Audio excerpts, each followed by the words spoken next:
Bolo de cenoura com cobertura de chocolate no liquidificador e super fácil é a receita de hoje. Eu sou Yasmine e vou te ensinar essa delícia. Nós vamos começar peneirando a farinha de trigo, o fermento em pó e o sal.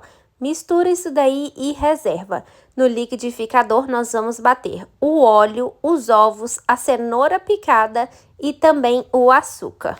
Nós vamos bater entre 3 e 5 minutinhos e depois nós vamos misturar com aquela farinha com a ajuda de um fouet. Depois que a massa estiver bem homogênea, nós vamos virar na forma untada e enfarinhada, assar a 180 graus por mais ou menos 30 minutos. Se quiser aprender a fazer essa calda, comenta aqui.